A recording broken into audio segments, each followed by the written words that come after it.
अगर हमारी वीडियो अच्छी लगे तो लाइक शेयर सब्सक्राइब जरूर कीजिए। एक भली और आदर्श पत्नी कौन पा सकता है, उसका मूल्य तो मुंगे से भी कहीं बढ़कर है।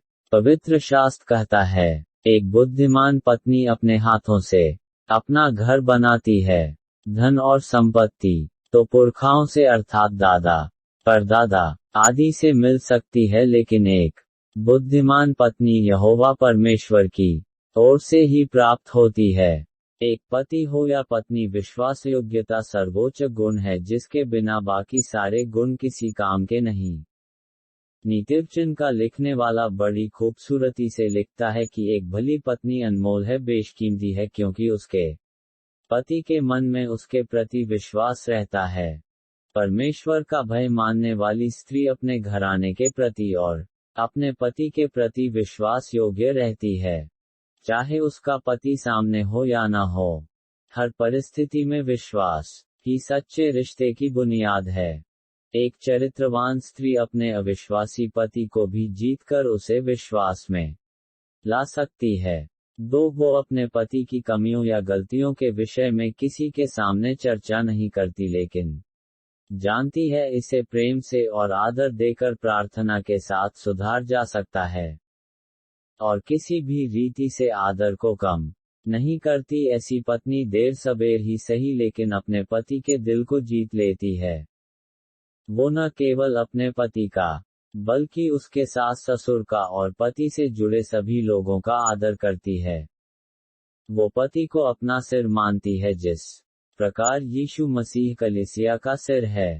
3 परमेश्वर ने जब सारी सृष्टि की रचना की तब कहा कि ये सब कुछ अच्छा है, लेकिन जब आदम को बनाया तब परमेश्वर ने स्वयं से कहा, मनुष्य का अकेला रहना अच्छा नहीं, इसलिए मैं उसके लिए एक सहायक बनाऊंगा, अर्थात स्त्री को बनाऊंगा। हरेक पुरुष को एक सहायक की आवश्यकता है। सहायक शब्द पवित्र आत्मा के लिए भी इस्तेमाल किया गया है। जब प्रभु ने कहा, मैं तुम्हें एक सहायक अर्थात पवित्र आत्मा दूंगा, मतलब सहायक कमजोर नहीं बल्कि हर एक सुख में पूरे आनंद के साथ अपने पति की सहायता करना। यही परमेश्वर की भी एक पत्नी के लिए इच्छा है। 4 अधीन रहने का मतलब दासी बनकर रहने से नहीं है। पत्नी दासी नहीं है, लेकिन घर का मुखिया पति है, जिस प्रकार से कलीसिया का मुखिया या सिर प्रभु यीशु है। हम बड़े आनंद से प्रभु यीशु को अपना सिर मानते हैं।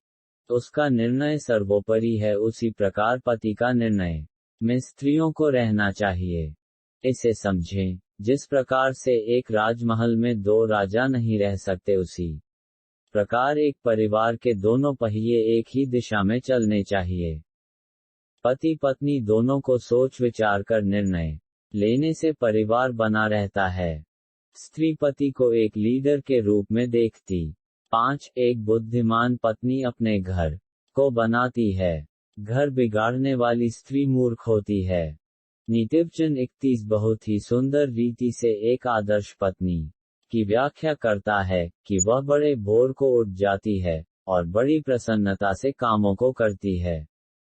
दोस्तों, एक कामकाजी और मेहनती स्त्री की तारीफ सब जगह होती है। वह अपने हाथों के परिश्रम से अंगूर की बारी लगाती है, अटैरन में हाथ लगाती और चरखा पकड़ती है।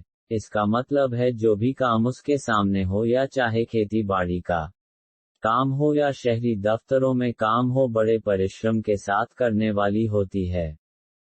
6 एक आदर्श पत्नी अपने पति पर हमेशा शिकायत नहीं करती रहती, बल्कि वह उसे सराहती है, उसका सम्मान करती है और विचार करती है किस प्रकार उसके पति का सम्मान हो सके। वो पैर की जूती नहीं बल्कि बाइबल बताती है पत्नी पति के सिर का मुकुट होती है। वो अपने पति से संग संग एक टीम के जैसे काम करती है। एक टीम में कोई बड़ा या छोटा नहीं होता। यदि टीम का साथी हार रहा है, मतलब पूरी की पूरी टीम हार रही है। समाज में पति की हार पत्नी की भी हार है, लेकिन पति की जीत पत्नी की भी जीत है।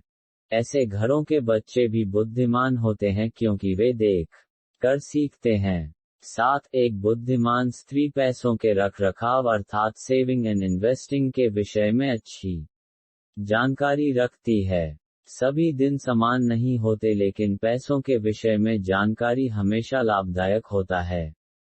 कैसे इसे बचाया जाए और कहाँ सावधानी से और बुद्धिमानी से निवेश किया जाए। नीतिवचन 31:18 में लिखा है, ऐसी स्त्री किसी खेत के विषय में सोच विचार करती है, अर्थात एक नए और एक्स्ट्रा इनकम के विषय में सोचती है और उस खेत को खरीद लेती है और उसमें मेहनत करती है, और इसी कारण उसे लाभ की घटी नहीं होती। मतलब वो जानती है, लाभ केवल व्यापार में मिलता है, नौकरी में तनख्वाह मिलती है।